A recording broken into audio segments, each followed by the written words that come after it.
Che dovete inseguire! Che ne dite?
নমস্কার নমস্কার দাদা।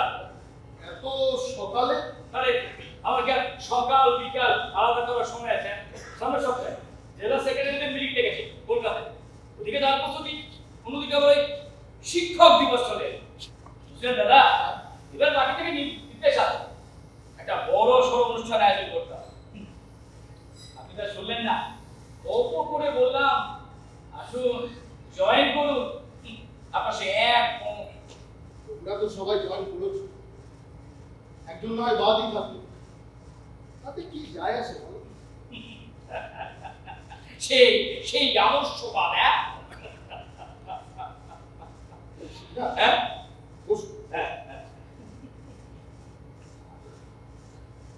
নীলিমা, নীলিমা শিবনাথ এসেছে।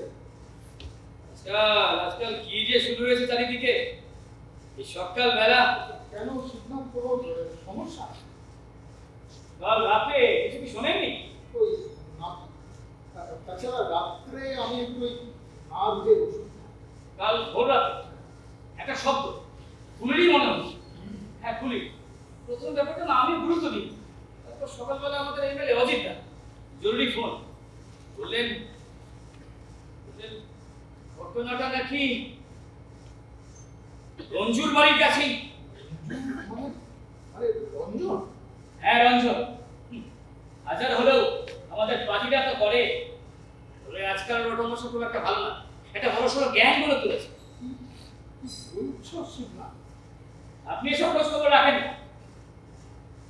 জানি জানি ওকে দেখে মনে হয় যেমন বাঘের মতো হিংস্র, তেমনি শিয়ালের মতো ধরত, চারিদিকে যা সব কাণ্ড করে বেড়াচ্ছে।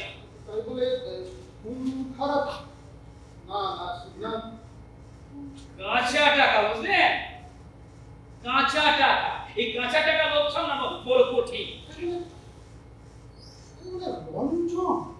জানি জানি এই সমস্ত কথাবার্তা আপনার শুনতে একদম ভালো লাগছে না। হাজার হলেও নিজের হাতে মানুষ করেছেন কিনা। মানুষ কি জানি। ওর মা মমিনা, মমিনা ছিল স্বামী পরিত্যাক্তা, থাকতো হঠাৎ করে নিত। চার পাঁচবারই শিখেছি। হ্যাঁ, কত বছর আগের কথা। আমাদের বাড়িতেও কাজ করতো, আসতো ওই ছেলেকে কোলে। একদিন আমার পায়ে হাত রেখে বলল, মাস্টার মশাই, ছেলেটাকে একটু দেখো, যেন লেখাপড়া শিখে মানুষ হতে পারে। ওর বাপের রক্ত যেন ওর মধ্যে ফুটে না। ভেতরের কালো বেড়ার থেকে কি অত সহজেই মেরে ফেলা যায়? ঠিক ঠিক একদিন না একদিন দাঁত মুখ বার করে বেরিয়ে আসবে। তারপর মুমিনাও একদিন চলে গেল রাজমিস্ত্রি উমরের হাত ধরে। আপনারা ছেলেটার উপর কেমন যেন একটা মায়া। প্রথম দিকে আড়ষ্টতা থাকলেও আস্তে আস্তে নীলিমাও বড় আপন করে দিল। শিবনাথ, জানো ওর ওই রঞ্জন নামটা আমারই দেওয়া। আপনাদের মতো উদার মানুষ তাই। তা না হলে আজকালকার দিনে এমন ভিন ধর্মের ছেলের দায়িত্ব কেই বা নেয়। নন্দিনীর সাথে ওর কোনো তফাতই করিনি কোনোদিন। কতদিন নীলিমা এক থালায় ভাত খেতে খাইয়েছে ওদের, একসাথে স্কুলে যাওয়া, বড় হওয়া। বুনো বিড়ালকে পোষ মানানোর ব্যর্থ চেষ্টা। পড়াশোনা তো মন্দ ছিল না জানো, স্কুলে রেজাল্ট তো করেছিল ভালো। এই কলেজ জীবনে বামপন্থী রাজনীতিতে হাতে খড়ি। হ্যাঁ, আপনি তো একটু একটু করে করে তুলছিলেন। এই সংগঠনটা জানো, সংগঠনটাও বুঝতো কিন্তু বেশ। হ্যাঁ, সেটাই বুঝি এখন কাজে লাগাচ্ছে ওই অ্যান্টি সোশ্যালিজমে। লরি, নার্সিং হোম, প্রমোটারি ব্যবসা, সিন্ডিকেট কি নেই? এই তল্লাটের কোন টেন্ডারই ওর নির্দেশ ছাড়া হয়। শুনেছি চাকরি দুর্নীতিতেও নাকি নাম জড়িয়েছে। ইদানিং ইডি সিবিআইয়ের হাত থেকে বাঁচতে দিল্লির বড় বড় নেতাদের সঙ্গে গা ঘষাঘষি করে চলেছে। আচ্ছা আচ্ছা, ওর এই নৈতিক অধঃপতনটাকে তোমরা সমর্থন করো? দাদা, এটা 2025, এই নৈতিকতার মাপকাঠিটা অনেক বদলে গেছে। এটা সব চুলোপুটি। এখন বড় বড় নেতা মন্ত্রীদের ফ্ল্যাট কিংবা বাথরুম থেকে কোটি কোটি টাকা উদ্ধার হওয়াটা অপরাধ হতে পারে, কিন্তু অন্যায় না।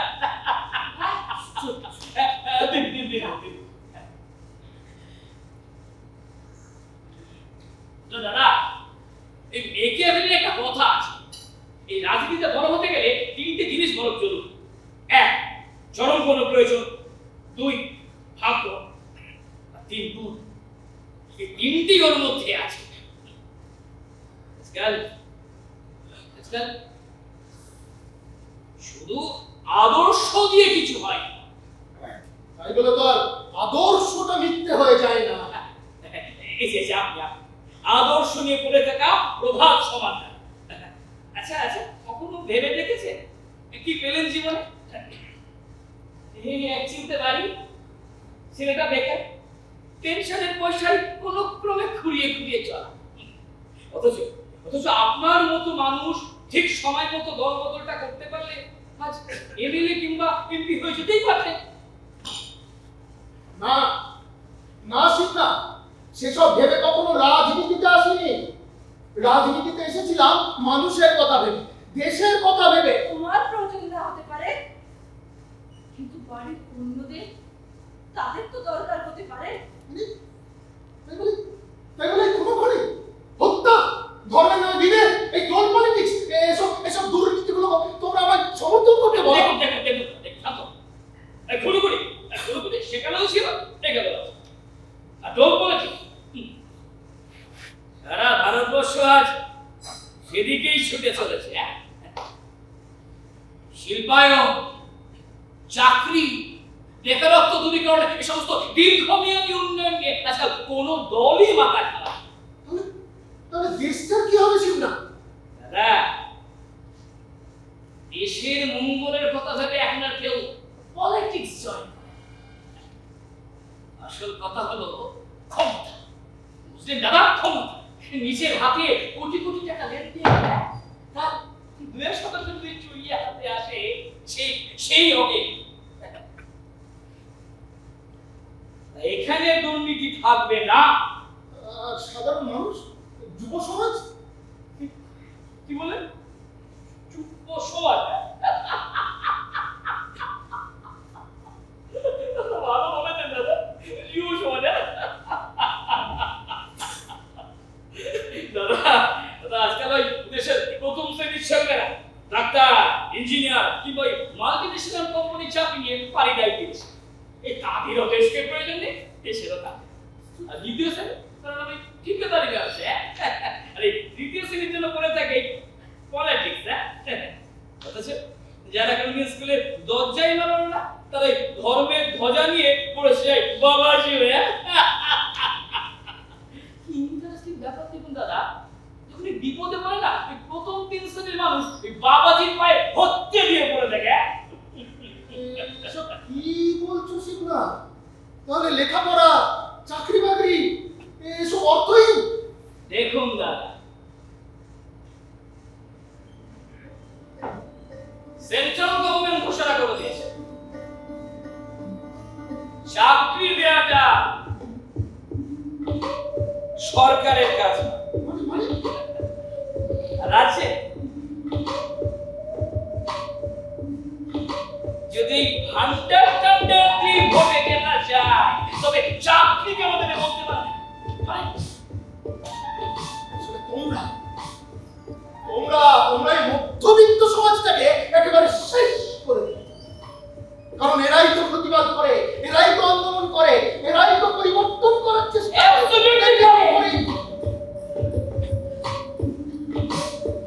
Absolutely correct. এই 34 বছরের সরকারটা তো তারাই সারাবে। বাজে কথা বলো না শিবনা। আমরা কিন্তু সেই ভুলটি করছি না দাদা। এই আমাদের ক্ষমতাচ্যুত করার আগে আমরা এই মধ্যবিত্ত শ্রেণীটাকে প্লিজ করবো।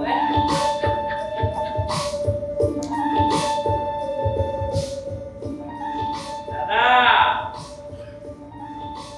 আমরা তো আর এমনি এমনি ভোটে দিচ্ছি না।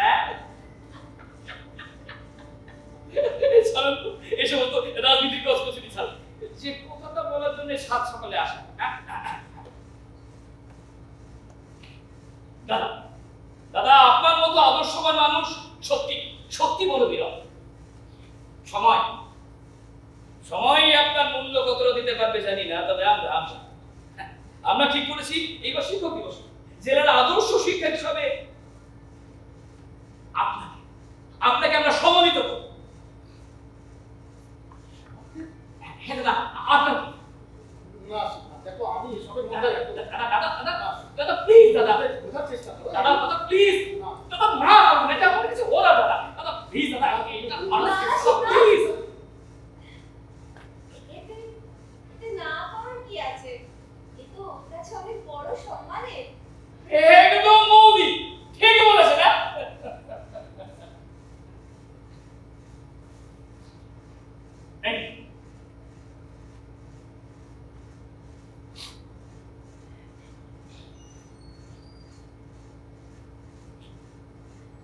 আমন্ত্রণ করে আপনারা সকলে মিলে আসবেন। কথা দিচ্ছি আপ্যায়নের কোনো ত্রুটি হবে না। হ্যাঁ, আপনার তো অনেক পরিচয়, একটু দেখবেন না যদি চাকরি বাকরি কিছু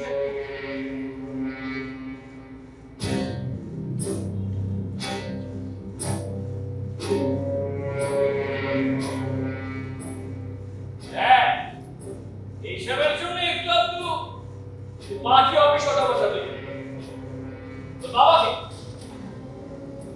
বাবাকে তো বলে বললাম না, তুই পারিস না।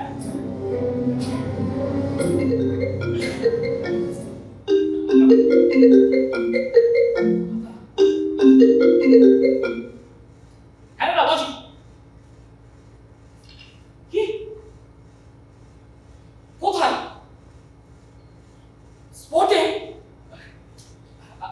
আচ্ছা আমি আসছি, আচ্ছা আমি একটু দাদা বৌদি, আমার একটা জরুরি ফোন চলে আসে, আমাকে এক্ষুনি বেরোতে হবে। আপনারা কি ক্লাস দিন দাদা?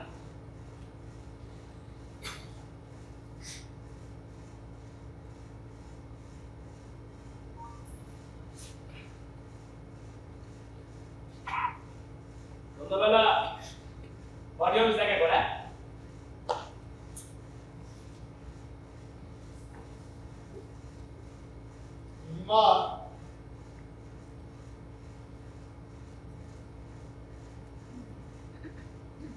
আমরা আস্তে আস্তে অন্যায়ের কাছে মাথা নত করছি না তো? অন্যায়? হ্যাঁ অন্যায়। অন্যায়ের মাপকাঠিটা হতে হয় আমরা বহুদিন আগে ছুঁড়ে ফেলেছি, ওটা আর আমাদের মানায় না। নিজে তো বেড়াল তপস্যা হয়ে বসে আছো, তোমার ওই মিথ্যে আদর্শের ধ্বজা ছেলেটাকে কোন লোককে পৌঁছে দেবে বলতে পারো?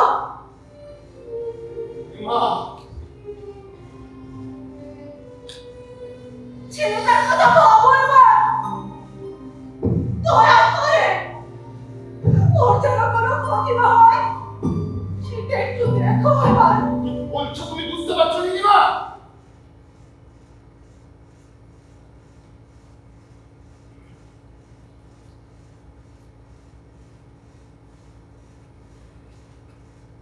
বাবা,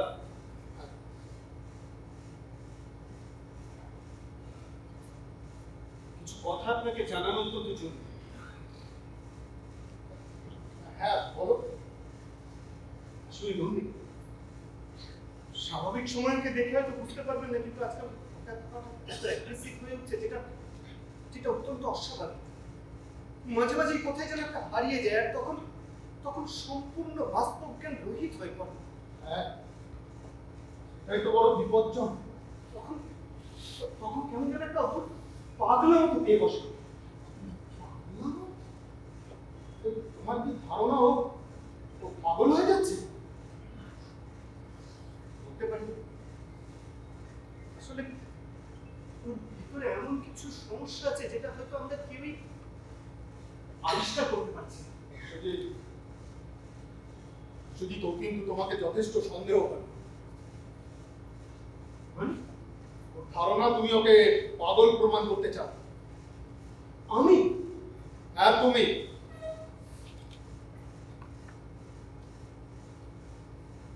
আপনারও কি একই ধারণা? এই অভিযোগ নন্দিনীর। দেখুন দেখুন, আপনি অভিভাবক, আপনাকে কি করে জানাবো জানি না, তবে বলতে বাধ্য হচ্ছে আমার আর নন্দিনীর মধ্যে সম্পর্ক কিন্তু স্বামী স্ত্রীর মতো স্বাভাবিক না। কি বলছো তুমি? হ্যাঁ, ও সহজ হতে পারে না, অস্বাভাবিক রকম শীতল। সত্যি সত্যি নন্দিনী আমাদের একমাত্র মেয়ে। ও অত্যন্ত আদর। আমার মনে হয় তুমি যদি ঠিক মতো বোঝাতে পারো যে বহুবার বহু রকম ভাবে বোঝাবার চেষ্টা করেছি, কিন্তু কিন্তু আমাদের সম্পর্কে ভিতটাই কেমন যেন নড়বড়ে হয়ে গেছে। আজকাল ও আমাকে বিশ্বাসই করতে চায় না, ওর ধারণা আমি নাকি ওর সবকিছু কেড়ে নিতে চাই।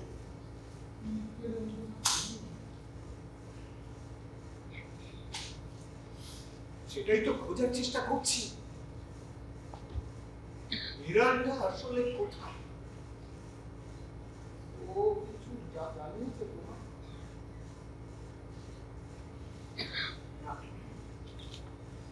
সাইকিয়াট্রিস্ট অমলেশটাই আমার বন্ধু। ওর ধারণা নন্দিনী নাকি ডিলিউশনারি ডিসঅর্ডারে ভুগছে। মানে মানসিক অসুখ? আর সেটা একরকম ইরিটমেন্ট। অর্থাৎ ও প্রবল ভাবে বিশ্বাস করে কোনো একজনকে ওকে ভালোবাসে, যার সঙ্গে মনে মনে মিলিত। আর সেই ধারণাটাই ও লুকিয়ে রাখতে চায় মনের গভীরে।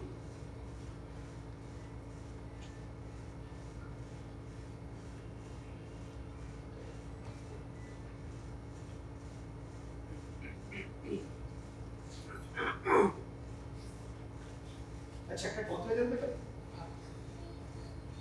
নন্দিনীর জীবনের এমন কোন ঘটনা, মানে মানে কোন সম্পর্ক, প্রেম, কি বলছো তুমি? বলে না, বিশেষ করে আমি কিন্তু নন্দিনী খুব ভালোবাসি। না না বিশ্বজিৎ, এসব কি কি বলছো তুমি আমাকে? দ্বিধা করবেন না প্লিজ, ওকে সুস্থ করে তুলতেই হবে। যদি কোনো সম্পর্ক থেকে থাকে বিশ্বজিৎ!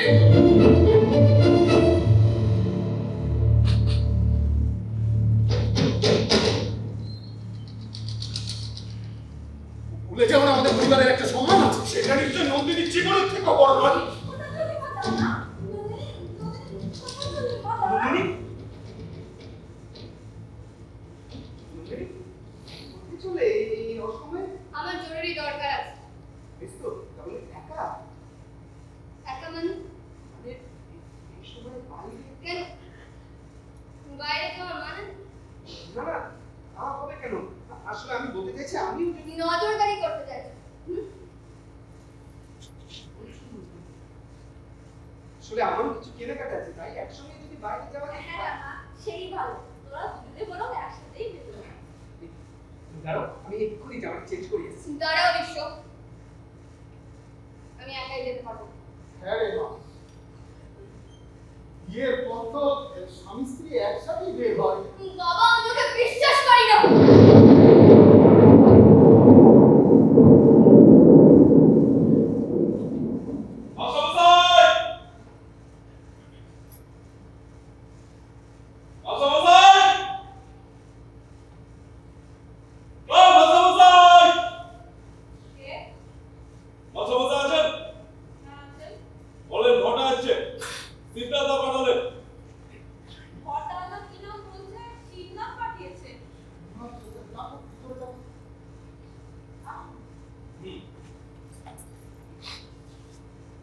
নমস্কার নমস্কার সিদ্ধান্ত পাঠালেন তা তো একটু আগে এখানে কোনো সমস্যা? হ্যাঁ তো বাজে একটা খবর আছে। যে খবর? রঞ্জুদা, আরে রঞ্জুদা রঞ্জুদা রঞ্জুদা, কি হয়েছে? আরে রঞ্জুদা মারা হয়ে গেছে।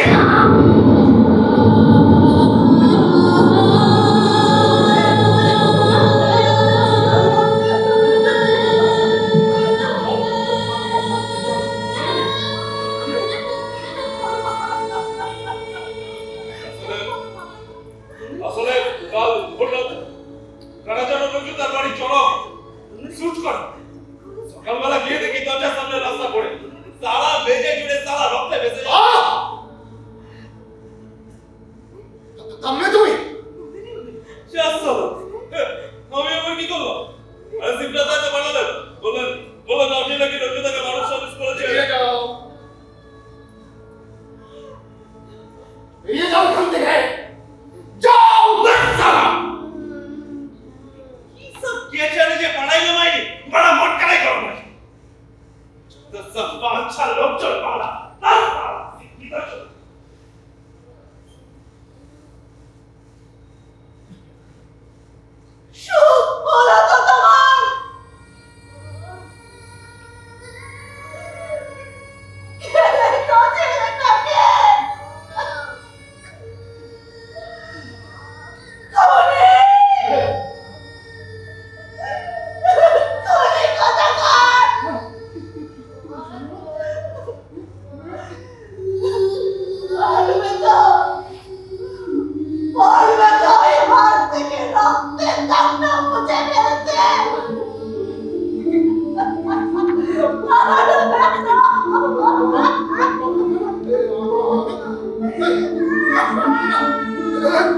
Oh!